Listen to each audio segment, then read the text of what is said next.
ஐசிசிக்குள்ளே விசாரணைகள் ஆரம்பிக்கப்படுகின்ற ஒரு நிலைமையை நாங்கள் உறுதிப்படுத்தலாமா என்றால் ஒட்டுமொத்த ஸ்ரீலங்கா அரசையும் ஐசிஜேக்கு முன்னால கொண்டு போறதுக்கு கணிசமான அழுத்தங்களை நாங்கள் ஏற்படுத்தலாம். IIIM என்ற ஒரு புது கட்டமைப்பு உருவாக்கியும் நாங்கள் அதே ஹியூமன் ரைட்ஸ் ஹை கமிஷன் அலுவலகத்துக்கு தான் நாங்கள் கொடுக்க போறோம்டா அவன் அதைத்தான் செய்ய போறான். அவன் புதுசா ஒன்றும் செய்ய போறது இல்லை. அப்ப யார மாத்திரம் மனோநிலை என்ற விஷயத்தை அவர்கள் அதை திட்டத்தட்டவாக அதை ஏற்படுத்துறாங்க இல்ல இல்ல. அப்ப திரும்ப நாங்கள் அதே இடத்துக்கு போய் கொடுத்து இதுக்கு முன்னம் செய்யாத ஒரு விஷயத்தை இந்த முறை செய்வாங்கன்னு எதிர்பார்க்கிற முட்டாத்தனம். யாருன்னு சொல்ல பாக்கினம்டா தமிழ் தேசிய மக்கள் முறையில கஜேந்திரகுமார் பொன்னம்பலம் ஏதோ இந்த நாடுகளுக்கு பயந்து போய் இன்றைக்கு நிலைமையை மாத்திருக்காங்கன்னு அது ஒரு அப்பட்டமான பொய். என்னோட இளமை காலத்தை போல எனக்கு இப்போ சூப்பரா வேலை செய்ய முடியும். இது ஓர்த்தோசீல் பயன்படுத்தியதற்கு அப்புறம். மூட்டு வலிக்கான விஞ்ஞான ரீதியான தீர்வு ஓர்த்தோஷீல்ட். அரசியலில் நகர்த்தப்படும் காய்கள், திரை மறைவில் நடக்கும் ரகசிய பீரங்கள், உலகத் தமிழர் அறிந்தேயாக வேண்டிய உண்மைகளை தேடி ஒரு உடறுப்பு.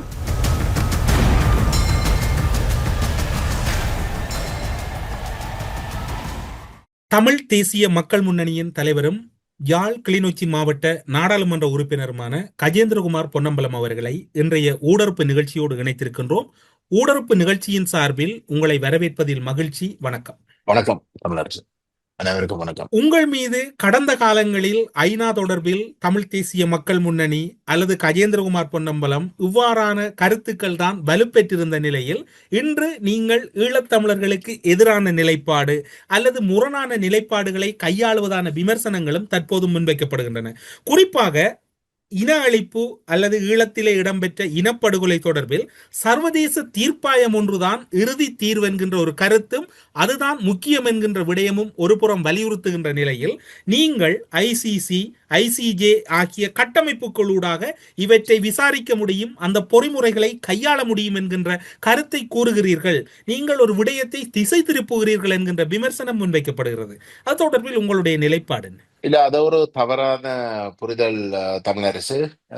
இலங்கை அரசு தமிழ் இனத்துக்கு எதிராக நடத்தின இனப்படுகொலையை ஒரு சர்வதேச குற்றவியல் விசாரணை ஊடாக மட்டும்தான் எங்களுக்கு அந்த இனப்படுகொலைக்கும் ரோம் சாசனத்தில் இருக்கக்கூடிய ஏனைய குற்றங்களுக்கும் நீதி கிடைக்கும் என்பதில் நாங்கள் மிக மிக உறுதி, மிக தெளிவு. நாங்கள் 2012 ஐநா மனிதுரிமை பேரவைக்குள்ள இந்த தீர்மானம் கொண்டு வர நாங்கள் திட்டத்தெளிவாக அண்டையிலே இருந்து நாங்கள் சொல்லிக் கொண்டு வருகின்ற விடயம் என்னென்றால், மனித உரிமை பேரவைக்குள்ளே தமிழ் மக்களுக்கு உரிய குற்றவியல் விசாரணை நடைபெறப் போவதில்லை. ஏனென்றால் அந்த மனித உரிமை பேரவை என்ற கட்டமைப்பே இயங்குகின்ற விதிமுறை உறுப்பு நாடுகளுடைய அனுமதியோடும் அனுசரணையோடும் ஆதரவோடும் தான் அந்த மனித உரிமை பேரவையுடைய நடவடிக்கைகள் அமுல்படுத்த வேண்டும் என்ற அடிப்படையில், அவர்களுடைய ஒரு கன்சென்சஸின் அடிப்படையில் தான் அந்த கட்டமைப்பு இயங்க வேண்டும் என்ற ஒரு விதிமுறை அந்த அடிப்படையில தான் அந்த ஹியூமன் ரைட்ஸ் கவுன்சிலே உருவாக்கப்பட்டது. ஆகவே ஸ்ரீலங்கா அரசு கடைசி வரைக்கும் தான் செய்த குற்றங்களை விசாரிக்க போவதில்லை, மாறாக அதை தட்டி கழிக்கிறது தான் கடந்த 70 வருஷங்களுக்கு மேலாக செயல்பட்டிருக்கின்றது. ஒரு ஒரு இம்பியூனிட்டி, அதாவது எந்த விதமான பொறுப்பு கூறலும் இல்லாத வகையில ஸ்ரீலங்கா தொடர்ச்சியாக செயல்பட்டிருக்கிறதான் ஒரு ஒரு ஒரு குற்றச்சாட்டாகவே இருக்கின்றது. ஆகவே மனித உரிமை பேரவை என்ற தளம் எங்களுக்கு ஒரு குற்றவியல் விசாரணையை நடத்துறதுக்கு இடமே கொடுக்க போறது இல்லை என்றதிலே நாங்கள் ஆரம்பத்திலிருந்து தெளிவாக இருந்தார்கள். ஆகவே தான் நாங்கள் தெளிவாக சர்வதேச குற்றவியல் நீதிமன்றம் ஐசிசி, ஐநா கட்டமைப்புண்டா 2 வழிகள் தான் இருக்கு. ஐசிசி அல்லது ஆரம்பத்துல ஒரு சர்வதேச குற்றவியல் தீர்ப்பாயம் ஒன்று உருவாக்கப்பட்டு விசாரிக்க வேணும், அல்லது ஐசிஜே. 2002ஆம் ஆண்டு ஐசிசி நிரந்தரமாக உருவாக்கப்படுகின்றது. அது ஒரு நிரந்தர நீதிமன்றமாக இயங்க தொடங்குகின்றது.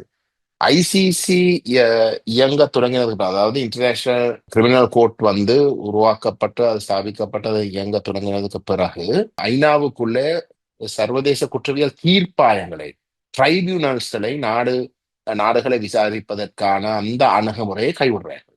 ஏன்னா ஒரு நிரந்தர நீதிமன்றம் ஒன்று உருவாக்கப்பட்டிருக்கிறபடியால் அந்த நீதிமன்றம் ஊடாகத்தான் நாடுகளுடைய குற்றங்கள், நாடுகளுக்குள்ளே குற்றங்கள் செய்கின்ற நபர்கள் விசாரிக்கப்பட வேணும் என்ற அடிப்படையில வந்து அந்த சர்வதேச குற்றவியல் தீர்ப்பாயங்கள் உருவாக்குறதை அவர்கள் 2002ஆம் ஆண்டுல இருந்து கைவிடுறார்கள்.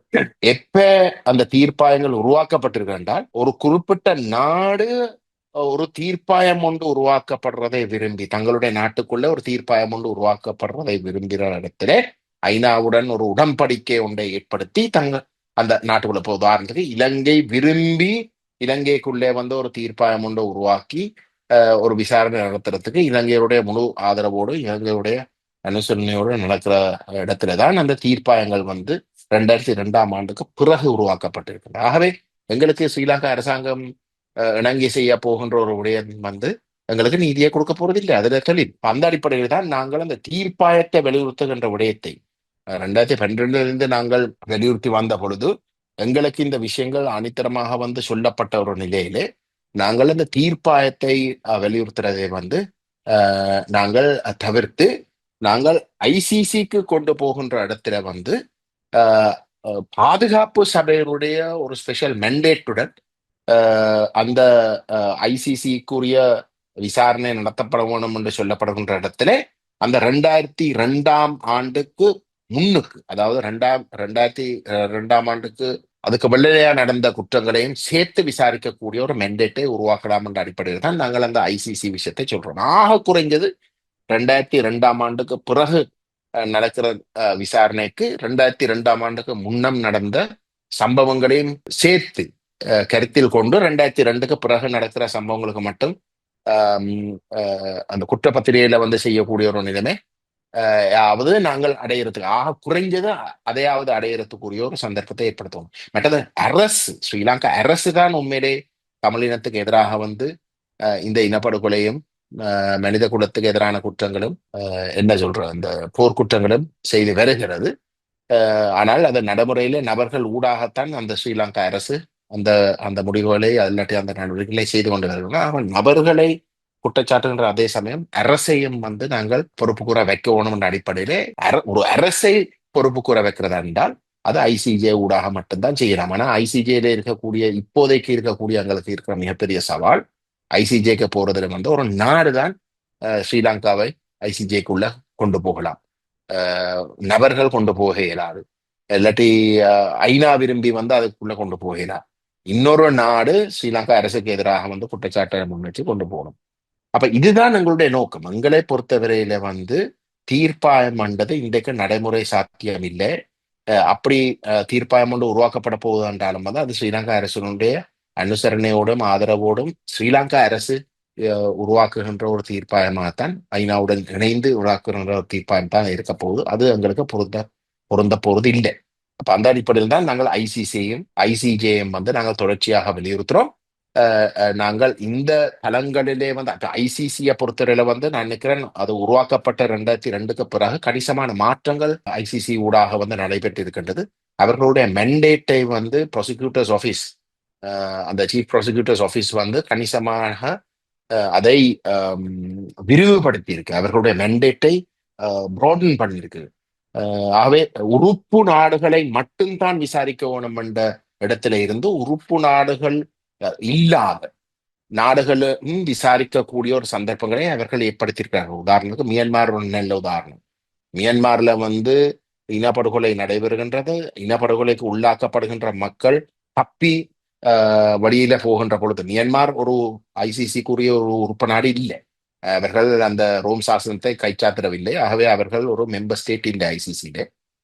ஆனால் மியான்மரை வந்து இன்றைக்கு இனப்படுகொலைக்காக எல்லாத்துக்குமாக வந்து விசாரிக்கிறோம். எப்படி என்றால், மியான்மருக்குள்ளே ஒரு உறுப்பு நாடு இல்லாத மியான்மர்ல நடைபெறுகின்ற இனப்படுகொலையில இருந்து தப்புவதற்கு வந்து அந்த மக்கள் திட்டமிட்டு வந்து அவர்களுக்கு அங்க தொடர்ந்தும் வாழ முடியாத ஒரு சூழல் ஏற்பட அவர்கள் வந்து வெளியேற, அந்த குற்றம் திட்டமிட்டு வெளியேற்றுற குற்றம் வந்து நாடு கடந்து அந்த மக்கள் போய் ஒரு உறுப்பு நாட்டுக்கு போய் சேருகின்ற பொழுது அந்த உறுப்பு நாடு அந்த பாதிக்கப்பட்ட நபரை வைத்துக்கொண்டு அந்த முழுமையான மியான்மர் செய்கின்ற முழுமையான குற்றங்களை வந்து விசாரிக்கிறதுக்குரிய ஒரு நிலைமையை இன்றைக்கு ஏற்படுத்தியிருக்கு. அது அப்படி செய்யலாம் என்று அந்த நீதிமன்றம் கொள்கைகளை ஏற்றுக்கொண்டிருக்கிறது. ஆகவே மியான்மார் விசாரிக்கப்படுகின்றது, இஸ்ரேல் விசாரிக்கப்படுகின்றது. இஸ்ரேலும் வந்து ஐசிசியை அங்கீகரித்த ஒரு நாடு அல்ல. அதே போன்று வந்து ஆப்கானிஸ்தான்ல அமெரிக்கா விசாரிக்கப்படுகின்றது. அமெரிக்கா வந்து ஐசிசியை அங்கீகரித்த ஒரு நாடு அல்ல.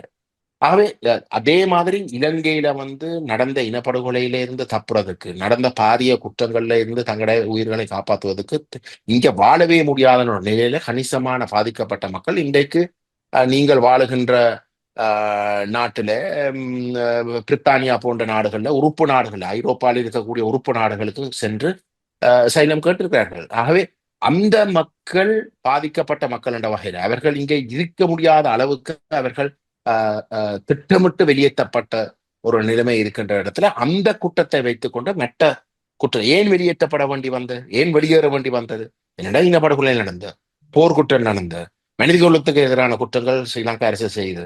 ஆகவே அந்த குற்றங்களை வைத்துக்கொண்டு அந்த அனைத்து குற்றங்களையும் வந்து ஸ்ரீலங்கா அரசு செய்கிற அனைத்து குற்றங்களையும் விசாரிக்கக்கூடிய வாய்ப்பு இருக்கின்றது. ஆகவே நாங்கள் அதை மேக்சிமம் புஷ் பண்ணணும். ஆனா அது 2002 இருந்துதான் பார்க்கப்படும். 2002க்கு முன்னம் நடக்கிற விஷயங்களை செய்யறதாக இருந்தால் நாங்கள் செக்யூரிட்டி கவுன்சில் ஊடாக ஒரு மெண்டேட் எடுக்கணும். அதுக்கும் நாங்கள் முயற்சிக்கணும் என்றுதான் எங்களுடைய பார்வை. ஐசிசிக்குள்ளே விசாரணைகள் ஆரம்பிக்கப்படுகின்ற ஒரு நிலைமையை நாங்கள் உறுதிப்படுத்தலாமா இருந்தால் ஒரு குறிப்பிட்ட ஒரு நாட்டையே ஸ்ரீலங்கா, ஒட்டுமொத்த ஸ்ரீலங்கா அரசையும் வந்து ஐசிஜேக்கு முன்னால கொண்டு போறதுக்கு கணிசமான அழுத்தங்களை நாங்கள் ஏற்படுத்தலாம். ஆகவே முதல் கட்டமாக நீதிமன்ற விசாரணை ஒன்றை தொடங்குவோம். நீதிமன்ற விசாரணை தொடங்கினால் மட்டும்தான் இன்றைக்கு போர் இல்லாத ஒரு காலத்துல அது ஒரு கணிசமான அழுத்தத்தை ஏற்படுத்தி நாங்கள் ஒரு மொரல் ஃபோர்ஸாக வந்து நாடுகளுக்கு, அரசுகளுக்கு, எங்களோட புலம்பெயர்ந்த தமிழ் மக்கள் வாழுகின்ற நாடுகளுக்கு கணிசமான அழுத்தத்தை கொடுத்து இந்த வேற ஒரு விசாரணை ஐசிசி செய்ய வந்து அரசு தான் இதை உண்மையிலே செய்தது, அரசு தான் உண்மையிலே ஒரு குற்றவாளியாக இருக்குது, அரசுக்கு உள்ளே இருக்கக்கூடிய நபர்கள் வந்து விசாரிக்கப்படணும்ன்றதுல மாட்டு கருத்து. ஆனா அரசும் வந்து பொறுப்பு கூற வைக்கணும். ஆகவே அரசையே நீங்கள் கொண்டு போகணும். அப்படி கொண்டு போனால்தான் தமிழ் மக்களுக்கு எதிர்காலத்துல வந்து இப்படி நடக்காமல் இருக்கிறதை நாங்கள் உறுதிப்படுத்தலாம் என்ற ஒரு கணிசமான ஒரு கருத்துவாக்கத்தை செய்து அந்த நாடுகளுக்கு, அரசுகளுக்கு அழுத்தத்தை கொடுத்து ஸ்ரீலங்கா அரசை வந்து ஐசிஜேக்கு கொண்டு போறதுக்கு அது ஒரு சந்தர்ப்பத்தை ஏற்படுத்தும். அதுதான் எங்களுடைய டார்கெட். அதைத்தான் நாங்கள், இது புதுசாக சொல்ற விஷயம் இல்லை, நாங்கள் காலங்காலமாக இந்த அணுகுமுறையைத்தான் கடைபிடித்து வருகிறோம். அது ஏன் இன்றைக்கு திடீரென்று வந்து அது தவறுண்டு ஒரு சிலர் சொல்ல பார்க்கிறோம்ன்றது அதை நீங்கள் அவர்களிடம் தான் கேட்கணும். ஆமா, தொடர்ச்சியாக நீங்கள் யோசிக்கலாம் உங்கள் மீதான விமர்சனங்கள் தான் வினாவாக்குகின்றன என்று. ஆனால் அவைதான் என்று ஊடக பரப்பில் பேசப்படுகின்றன. அடுத்ததும் இன்னும் ஒரு விமர்சனமான வினாவைத்தான் உங்களிடம் முன்வைக்கின்றோம். ரிபிள் ஐஎம்ஐ உருவாக்கி இனப்படுகொலையை விசாரிக்க வேண்டும் என்கின்ற கருத்து வலுப்பெறுகிறது. நீங்கள் 2021 அல்லது கடந்த காலங்களில் ரிபிள் ஐஎம்ஐ வலியுறுத்தியவர்கள் இன்று அவற்றை விட்டுவிட்டீர்கள் அல்லது அந்த சொல்லாடலையை நீங்கள் மறந்து விட்டீர்கள் என்கின்ற இன்னும் ஒரு விமர்சனமும் முன்வைக்கப்படுகிறது. ஐநாவினுடைய மனித உரிமைகள் சபை ஆரம்பிக்கப்பட்டு விட்டாலே அதில் முக்கியமான பேசுபொருளாக இருப்பது தமிழ் தேசிய மக்கள் முன்னணி, தமிழ் அரசியல் கட்சிகளின் பரப்பிலிருந்து. ஏன் இந்த சொல்லாடல் அல்லது இந்த நீக்கம் என்று கூறப்படுவதில் உண்மைத்தன்மை இருக்கின்றது? நல்ல கேள்வி தமிழரசு. நாங்கள், உங்களுக்கு தெரியும், 2021 ஜனவரி 15 அனைத்து தமிழ் கட்சிகளும், அப்பொழுது தமிழ் தேசிய கூட்டம் தலைவர் சம்பந்தன், நான், விக்னேஸ்வரன், மற்றது சிவில் சமூக செயற்பாட்டாளர்கள் அமைப்புகள், காணாமலாக்கப்பட்ட அமைப்பு எல்லாருமா சேர்ந்து நாங்கள் ஒரு கடிதம் ஒன்றை எழுதினோம். அது பேர்ந்து தமிழ் தேசிய கூட்டம் தலைவர் அதை ஒரு தலைபட்சமாக வந்து அதுல இருந்து விலகி கொண்டார். ஆனால் ஒரு முக்கியமான ஒரு ஆவணம் ஒன்றை நாங்கள் வெளிப்படுத்தினோம். அதுல மிக தெளிவாக வந்து நாங்கள் 2021 ஜனவரி 15 சிரியாவிலே சிரியா தொடர்பாக பொதுச்சபையில ஜெனரல் அசெம்பிளியில கொண்டு வரப்பட்ட தீர்மானம் போல இலங்கைக்கும் ஒரு international impartial independent mechanism IIM வந்து நியமிக்கப்பட்டு அது மனித உரிமை ஆணையாளர் அலுவலகத்துக்கு அந்த மெண்டேட் வழங்கி விசாரிக்க வேண்டும் என்று நாங்கள் கேட்டிருந்தோம். அதுக்கு காரணம் அந்த மெண்டேட் ஹியூமன் ரைட்ஸ் கவுன்சில்ல இருந்து ஹை கமிஷன் அலுவலகத்துக்கு கொடுக்குற மெண்டேட்டுக்கும் ஜெனரல் அசெம்பிளியில இருந்து வார மெண்டேட்டுக்கும் பாரிய வித்தியாசம் இருக்கு. கமிஷன் கவுன்சிலுக்குள்ளே இருக்கிற மெண்டேட் வந்து கவுன்சில் வந்து கன்சென்சஸ், நான் உங்களை முதல் கேள்விக்கு சொன்ன பாதையில் கன்சென்சஸின் அடிப்படையில தான் இயங்கலாம். ஸ்ரீலங்கா அரசினுடைய அரசை மீறி ஹியூமன் ரைட்ஸ் கவுன்சில் எந்த விதமான நடவடிக்கையும் அதை தாண்டி நடைமுறைப்படுத்தலாம். ஏனென்றால் ஸ்ரீலங்காக்குள்ள வந்து அரசோட ஒத்துழைச்சுத்தான் செய்யணும் என்று அவன் அந்த அந்த கவுன்சில் இயங்குகின்ற விதிமுறை அப்படித்தான் இருக்கின்றது. ஜெனரல் அசெம்பிளி அப்படி இல்லை. ஜெனரல் அசெம்பிளி தான் தாய் அசெம்பிளி. ஜெனரல் அசெம்பிளி தான் கவுன்சிலை உருவாக்குது. ஜெனரல் அசெம்பிளி தான் செக்யூரிட்டி கவுன்சிலை உருவாக்குது. ஐநாவில் இருக்கிற அனைத்து கட்டமைப்புகளும் ஜெனரல் அசெம்பிளி தான் தீர்மானம் ஊடாக உருவாக்குகின்றது. ஆகவே ஜெனரல் அசெம்பிளி எதையும் செய்யலாம். அப்ப ஜெனரல் அசெம்பிளி ஊடாக வருகின்ற மெண்டேட் என்றால் அதன் ஊடாக எடுக்கிற சாட்சியங்களா எதுவாக இருந்தாலும் ஒரு நீதிமன்றத்துக்கு கொண்டு போகின்ற பொழுது ஸ்ரீலங்கா அரசு இல்ல எங்களுடைய அனுமதி இல்லாமல் பெற்றது, ஹியூமன் ரைட்ஸ் கவுன்சில் வந்து எங்களுடைய அனுமதியோடு தான் இயங்கலாம், இது எங்களுடைய அனுமதி இல்லாமல் பெற்ற சாட்சியம் என்றபடியா வந்து இது பாவிக்க இயலாது, அந்த அந்த அந்த என்ன அந்த விசாரணை ஓஐஎஸ்எல் இல்லாட்டி ஓஸ்லாப் உருவாக்கினது வந்து உருவாக்கி அதுல இருக்கிற சாட்சியங்கள் நாங்கள் அனுமதிக்காட்ட வந்து அதை பாவிக்கலான்ற ஒரு ஒப்ஜெக்ஷனை வந்து சில உடனே எழுப்பலாம். ஆகவே இந்த மாதிரியான பிரச்சனை வரக்கூடாதுன்றதுக்காகத்தான் நான் IIIM வந்து வலியுறுத்துறோம். ஆனால் நாங்கள் சேர்ந்து அதை வலியுறுத்தினாலும் வந்து சர்வதேச சமூகம் அந்த IIIM உருவாக்கவில்லை. மாறாக ஓஎஸ்எல்லுக்கு பிறகு ஓஸ்லாப் கட்டமைப்பை உருவாக்கி கிட்டத்தட்ட 6 வருஷம் 5 வருஷம் இழுத்து இழுத்து இழுத்து கொண்டு வந்து இப்ப திரும்ப வந்து ஒரு புது மெண்டேட் ஒன்றே தேவைப்படுகின்ற ஒரு நிலைக்கு வந்திருக்கிறோம். என்றால் ஒட்டுமொத்தமாக பார்த்தால் ஓஐஎஸ்எல்லையும் ஓஸ்லாப்பையும் சேர்த்து பார்த்தால் கிட்டத்தட்ட 10 வருஷத்துக்கு மேலாக கிட்டத்தட்ட 12 வருஷம் சாட்சியங்கள் என்ற பெயர்ல தகவல் எல்லாம் சேர்க்கப்பட்டு இருக்கின்றது. சேர்த்தது வந்து இந்த ஹியூமன் ரைட்ஸ் ஹை கமிஷன் அலுவலகம் தான் சேர்த்தது. அந்த அலுவலகத்துக்கு வந்து சாட்சியம் சேர்க்க சொல்லி சொன்ன இடத்துல ரோம் சாசனத்துல இருக்கக்கூடிய குற்றங்கள் நடைபெற்றதாக விசாரிச்சு வந்து சேகரிக்க சொல்லித்தான் அந்த மெண்டேட்டை கொடுத்தார். அப்படி இருக்கிற இடத்துல இன்றைக்கு 10 வருஷத்துக்கு பிறகு IIIM ஒரு புது கட்டமைப்பு உருவாக்கியும் வந்து நாங்கள் அதே ஹியூமன் ரைட்ஸ் ஹை கமிஷன் அலுவலகத்துக்கு தான் நாங்கள் கொடுக்க போறோம்டா அவன் அதைத்தான் செய்ய போறான். அவன் புதுசா ஒன்றும் செய்ய போறது இல்லை. இருக்கிற அதே சாட்சியங்களை தான் திருப்பம் வந்து சொல்ல போறான். அப்ப யார் மாத்திரம்? அப்ப தொடர்ந்தும் நாங்கள் இன்னும் ஒரு 5 வருஷத்துக்கு வந்து இப்படி இழுக்கிறதுக்கு அனுமதிக்கலாமா? எத்தனை பேர் வந்து சாட்சிக்காரர் வந்து இந்த உயிரை இழக்கிறாங்க. அப்ப நாங்கள் இதை தாமதிக்க கூடாது. உண்மையிலே வந்து ஒரு இன அழிப்பு காண சாட்சியங்கள் இன்றைக்கு இந்த ஓஸ்லாப் ஊடாகவோ இல்லாட்டி ஓஎஸ்எல் ஊடாகவோ சேகரிக்காவிட்டாலும் அப்படி இன அழிப்பு கட்டாயம் நடந்திருக்கின்ற வந்து இதுவரைக்கும் வந்து அவர்கள் வந்து அப்படி தங்களுக்கு சாட்சியம் இருக்கின்ற வந்து அவர்கள் வெளிப்படுத்தாமல் இருந்தாலும் கூட இன அழிப்புக்குரிய ஆக்ட், அந்த இன அழிப்புக்குரிய சம்பவங்கள் ஒரே சம்பவங்கள், போர்க்குற்றத்துக்கும் பாவிக்கிற, மனித குலத்துக்கு எதிராகவும் பாவிக்கிற, இன அழிப்புக்கும் பாவிக்கிறது ஒரே சம்பவங்கள் தான். அந்த தனித்தனி சம்பவங்கள் தான் போர்க்குற்றமும் மனித குலத்துக்கு எதிரான குற்றம். தொகுத்து பார்க்கின்ற பொழுது அந்த ஒவ்வொரு சம்பவம் வந்து ஒரு தமிழ் தேசத்தை ஒரு முழுமையாகவோ பகுதியாகவோ அழிக்கிறது இந்த நோக்கத்தோடு நடந்ததாக காட்டுற இடத்துலதான் அந்த ஒவ்வொரு தனித்தனி போர்க்குற்றம், ஒவ்வொரு தனித்தனி மனித குலத்தை எதிரான குற்றங்களும் ஒட்டுமொத்தமாக வந்து இல்ல இது அனைத்துமே வந்து ஒரு இனத்தையே முழுமையாக இல்லாட்டி பகுதியாக அழிக்கிற நோக்கத்தோடு தான் நடந்ததாக வந்து காட்டக்கூடிய ஒரு சந்தர்ப்பத்துல இன அழிப்பு வந்து நிரூபிக்கப்படும். ஆனா சம்பவங்கள் ஒவ்வொன்றும் வந்து எல்லா குற்றங்களுக்கும் வந்து ஒரே சம்பவங்கள் தான் பாவிக்கப்படும். தனித்தனியா பார்க்கின்ற பொழுது அது போர்க்குற்றமாகவும் மனித குலத்துக்கு எதிரான குற்றமாகவும் வந்து இருக்கும்.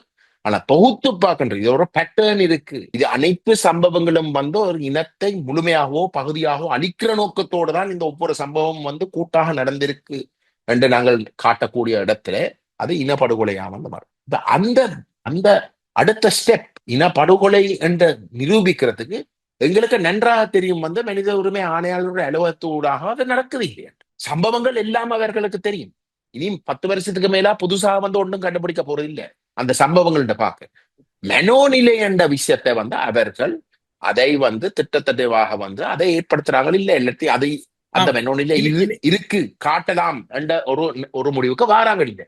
அப்ப திரும்பவும் வந்து நாங்கள் அதே இடத்துக்கு போய் கொடுத்து அவர்கள் தங்களை இதுக்கு முன்னம் செய்யாத ஒரு விஷயத்தை இந்த முறை செய்வாங்கன்னு எதிர்பார்க்கிற வந்து முட்டாத்தனம். அப்ப நாங்கள் என்ன செய்யணும்? நாங்கள் என்றால் அங்க மனித உரிமை பேரவை ஊடாக உருவாக்கப்படுகின்ற விஷயங்களுக்கு வந்து அரசியல் பின்னணிகள் இருக்கின்றது தெரிந்தால் நாங்கள் ஒரு நீதிமன்றத்துக்கு கொண்டு போவோம். ஐசிசிக்கு கொண்டு போன இல்லாட்டி ஐசிஜேக்கு கொண்டு போனால் மட்டும்தான் ஒரு நீதிமன்ற விசாரணை நடக்கின்ற இடத்துல தான் அது சுயாதீனமாக வந்து அந்த எவிடன்ஸை வந்து முழுமையாக பரிசீலித்து ஒரு ஒரு ஒரு ஒரு நேர்மையான ஒரு முடிவுக்கு வாரத்துக்கான வாய்ப்பாவது இருக்கு. இண்டிபெண்டா அரசியல் அழுத்தங்கள் இல்லாமல் இண்டிபெண்டாக தலையீடுகள் இல்லாமல் ஒரு இண்டிபெண்டாக அனலைஸ் பண்ணி ஒரு முடிவெடுக்கக்கூடிய ஒரு தளம் தான் நாங்கள் இந்த ஜெனசைட் என்ற விஷயத்தை இனி தள்ளவோணும் என்றதான் எங்களுடைய அந்த அடிப்படையில் தான் நாங்கள் அவசரமாக வந்து ஒரு நீதிமன்ற விசாரணைக்கு கொண்டு போகணும். இனியும் வந்து சாட்சியம் சேகரிக்கிறன்றது நேரத்தை இன்னும் அரசாங்கத்துக்கு கொடுத்து இன்னும் மனித உரிமை பேரவைக்குள்ள வந்து இந்த விஷயத்தை முடக்கி ஒரு பிரயோசனம் இல்லாத ஒரு இன்னும் ஒரு 5 வருஷத்துக்கு வந்து காலத்தை எடுக்கிறதுக்கு தான் இறுதியை வந்து முடியும். ஆகவே இந்த இடத்துல தான் நாங்கள் இதை அவசரமாக வந்து நாங்கள் ஒரு நீதிமன்ற விசாரணைக்குள்ள கொண்டு போயே ஆகணும்ன்றதுக்காக தான் நாங்கள் இந்த வல்லரசுகளோ வேறு தரப்புகளோ ஸ்ரீலங்காவோ தப்ப முடியாத வகையில எல்லாரும் அரவணைச்சு வந்து இந்த கோரிக்கையை முன்வைக்கிறதுக்கு ஒரு முயற்சியை தீவிரமாக வந்து நாங்கள் எடுக்கிறோம். நீங்கள் கூறுகின்ற இதே காலப்பகுதியில் நீங்கள் யோசிக்கலாம், தொடக்கத்திலிருந்து முடியும் வரை விமர்சனங்களை மட்டுமே முன்வைக்கிறீர்கள் என்று. அவைதான் பேசப்படுவதனால் அவற்றை முன்வைக்கின்றோம். போர்க்குற்ற விசாரணை, மனித குலத்துக்கு எதிரான குற்றங்கள் பற்றிய விசாரணை என்கின்ற இரண்டும் அமெரிக்கா உருவாக்கிய வாக்கியங்கள் அல்லது அமெரிக்காவின் சொல்லாடல் என்றுதான் பலர் கூறுகிறார்கள். ஜெனீவா மனித உரிமைகள் சபையிலும் இலங்கை தொடர்பான இணைத்தலைமை நாடுகள், குறிப்பாக கோக்ரூப் கன்றிகளுக்கிடையிலும் பிரதான வாசகங்கள் தான் இவை இரண்டும் என்றும் கூறுகின்றார்கள். 2021 ஆண்டு பிப்ரவரி மார்ச் மாதங்களில் நடத்தப்பட்ட கூட்டங்களில் எல்லாம் இன அழிப்புக்கான சர்வதேச விசாரணை பற்றி அழுத்தமான கோரிக்கையை முன்வைத்த கஜேந்திரகுமார் அவர்கள் இப்போது அந்த நிலையிலிருந்து மாறி இருப்பது, அந்த மேற்குறிப்பிட்டது போன்று அமெரிக்கா அல்லது ஐரோப்பிய நாடுகள் அல்லது இணைத்தலைமை நாடுகளினுடைய அழுத்தம் என்கின்ற ஒரு கருத்து முன்வைக்கப்படுகின்றது. அப்படி ஏதாவது அழுத்தம் உங்களுக்கு வைக்கப்பட்டிருக்கின்றதா? தமிழரசு, நாங்கள் இந்த கடிதத்தை இன்னும் வெளியில விட இல்லை, அவ்வளவு சொல்றேன். அந்த கடித வெளியில வார இடத்துல வந்து எல்லாருக்கும் திட்ட தெளிவா வந்து விளங்கும் வந்து நாங்கள் இன அழிப்பைத்தான் பிரதானமாக வந்து மையப்படுத்தி வந்து இந்த சர்வதேச குற்றவியல் விசாரணையை வந்து நடத்தணும்ன்றதை வந்து நாங்கள் வலியுறுத்துறோம்.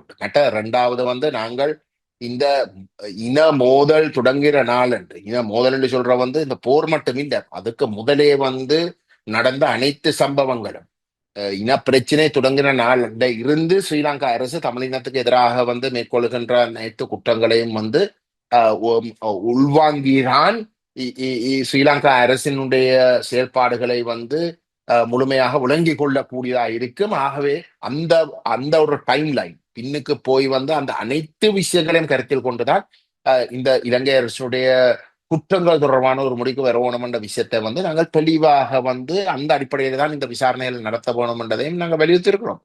ஆகவே இந்த யாருன்னு சொல்ல பாக்கினம்டா வந்து தமிழ் தேசிய மக்கள் முன்னணி கஜேந்திரகுமார் பொன்னம்பலம் வந்து ஏதோ இந்த நாடுகளுக்கு வந்து பயந்து போய் இன்றைக்கு வந்து நிலைமை மாத்திருக்காங்கள்தான் அது ஒரு அப்பட்டமான பொய்.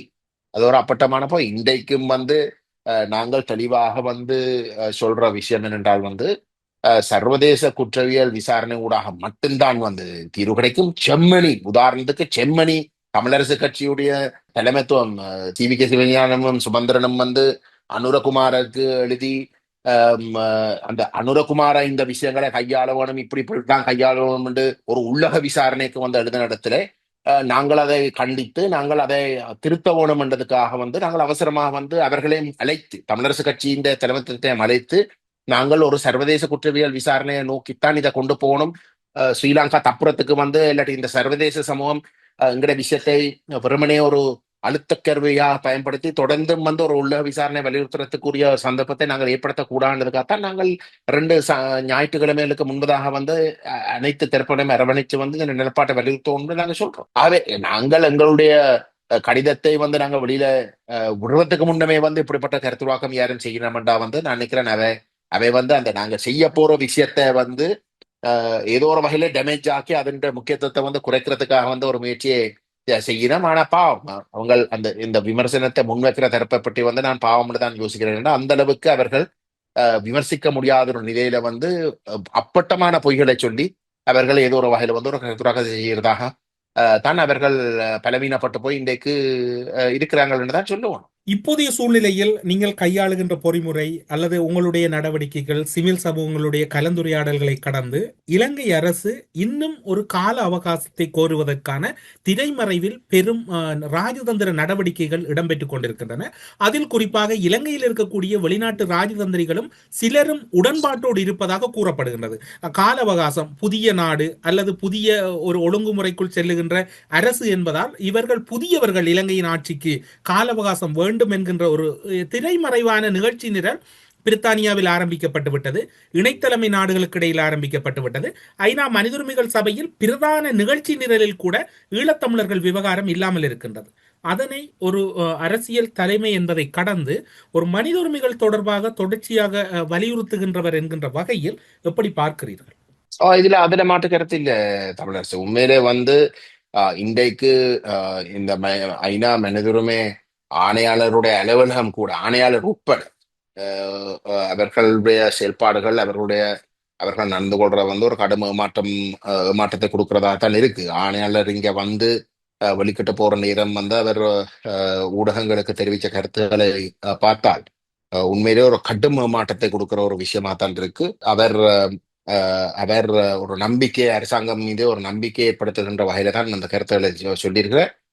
இந்த அரசாங்கம் ஒரு புதிய அரசாங்கம், இந்த அரசாங்கம் செய்ய விரும்புது, ஆகவே நாங்கள் அவர்களுக்கு ஒத்துழைப்பு தரவோணும் என்ற கோணத்தில தான் அவருடைய கருத்துகள் இருந்திருக்கு. இந்த உறுப்பு நாடுகளை பொறுத்தவரை கூட வந்து அவர்கள் இப்போ ஒரு புது விளையாட்டு ஒன்றை தொடங்கியிருக்கிறார்கள்.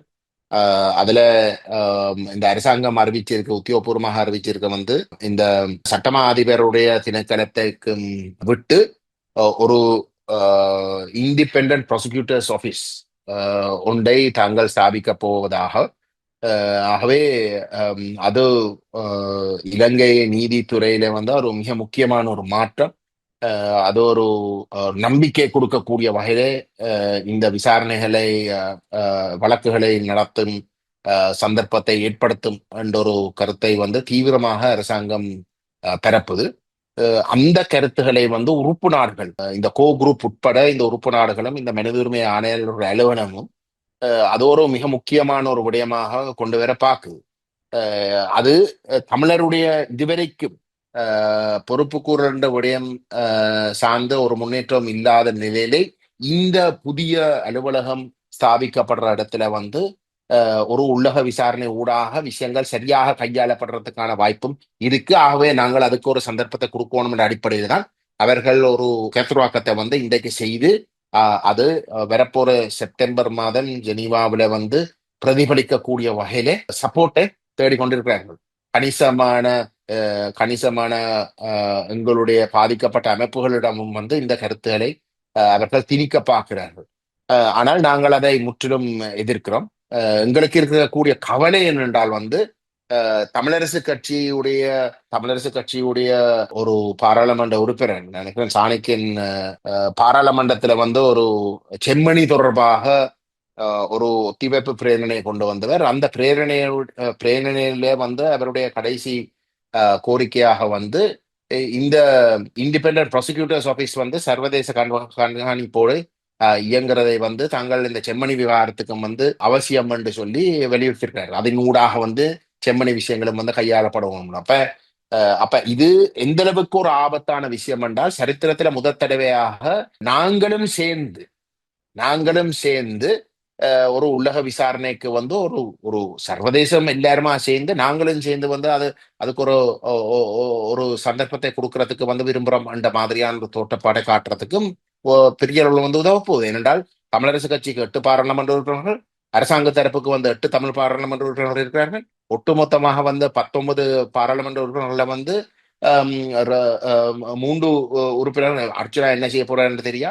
ஆனால் டிடிஎன்ஏ நாங்களும் தவிர பார்த்தால் வந்து இந்த 2 கட்சியிலும் சேர்ந்தாலே வந்து 16 உறுப்பினர்கள் ஆதரிக்க போயிடும். 3 பேர் தான் வெளியில, 2 பேர் தான் வெளியில இருக்கிறதாக வந்து வரப்போகுது. இதை நாங்கள் முறியடிச்சே ஆகும். இது மிகவும் ஆபத்தான ஒரு விஷயம். செம்மணியையும் பிரிச்சு பார்க்கிறோம். இப்ப இவ்வளவு காலமும் 2012 இருந்து போர் நடைபெற்ற கடைசி கால பகுதி, இந்த கடைசி 4 மாசம், கடைசி 3 மாசம், கடைசி 6 மாசத்தை தான் அவர்கள் வந்து விசாரிக்க வேணும்னு சொல்லி கொண்டு வர பார்க்கிறோம்.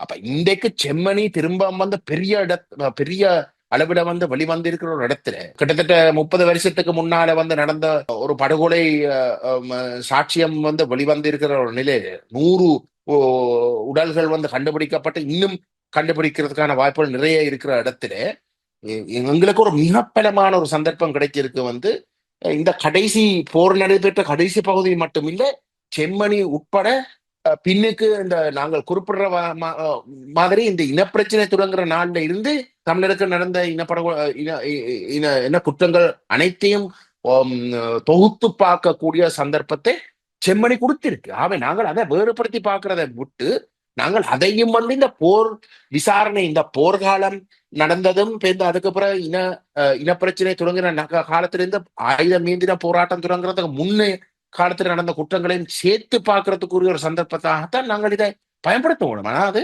அப்படி நடக்காமல் இருக்கிறதுக்கான ஆபத்து நிறைய இன்றைக்கு இருக்கு. அப்ப இதில் எல்லாத்தையும் கருத்தில் கொண்டுதான் நாங்கள் வந்து இந்த ஒரு பொது நிலைப்பாட்டு ஒன்றை எடுத்தே ஆகணும்.